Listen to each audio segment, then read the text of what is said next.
is. Faith is not a blind belief. It is the strength found in our shared community and the convictions that shape our nation. Welcome to Faith in America, exploring political and patriotic themes for a stronger nation.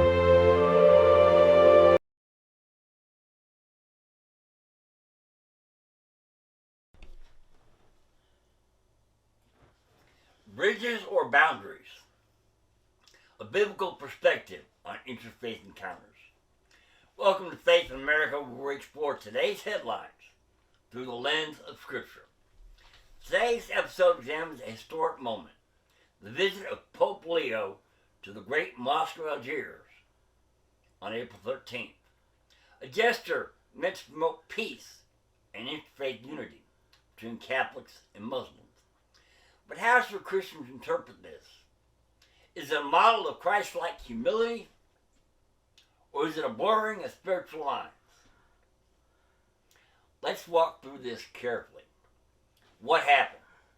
During his visit to the great Mosque of Algiers, one of the largest mosques in the world, Pope Leo removed his shoes, toured the sacred space, and stood in silence before the Qibla, the wall facing Mecca. This follows his earlier 2025 visit to the Blue Mosque in Istanbul, a site visited by previous popes like Pope Benedict and Pope Francis. Unlike some before him, Pope Leo chose not to engage in prayer within the mosque, possibly signaling a boundary while still showing respect.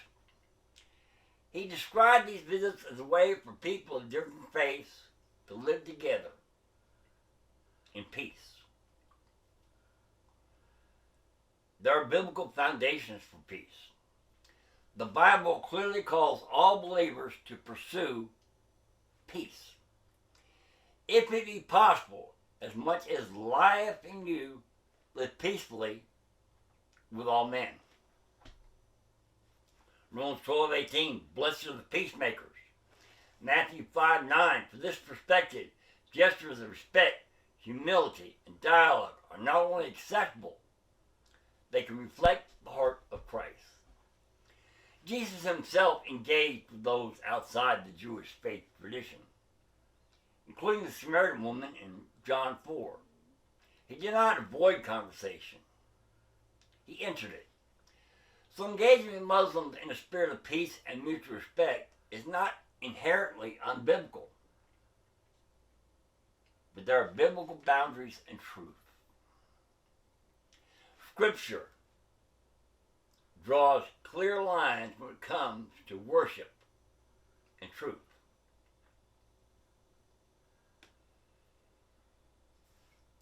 I am the way, the truth, and the light. No man cometh unto the Father but by me. That's Jesus talking in John 14:6.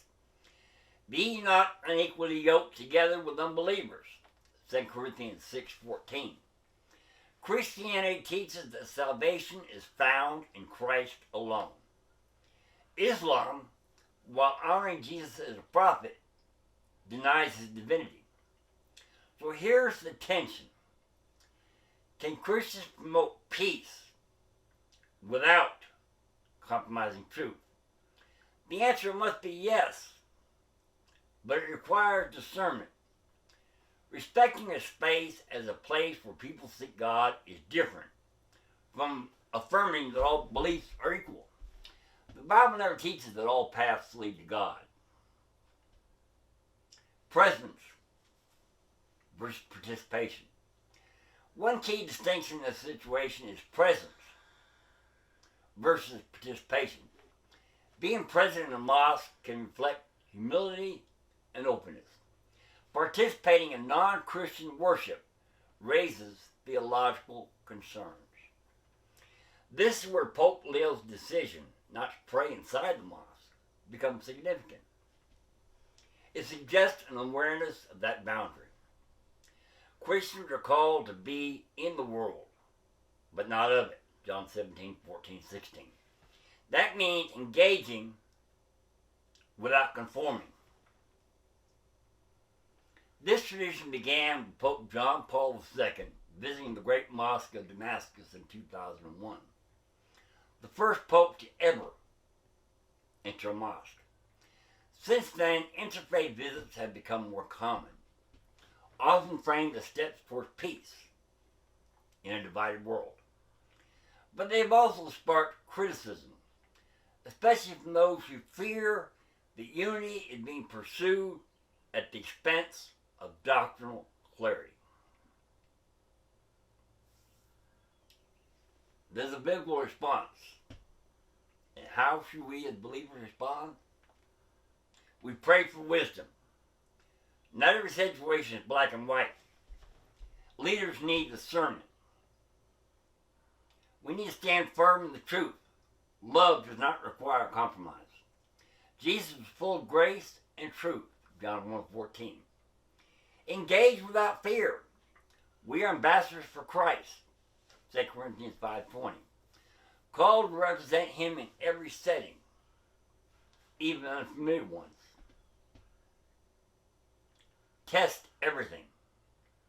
1 Thessalonians 5:21 reminds us, prove all things.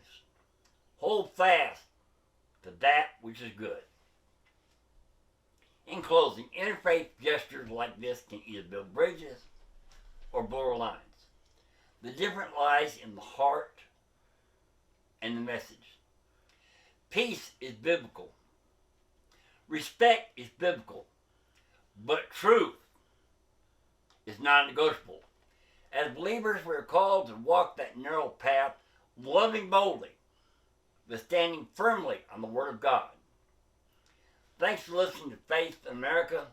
If this episode challenged your thinking, share it with someone who values truth and grace. Until next time, stay grounded, stay discerning, and stay faithful.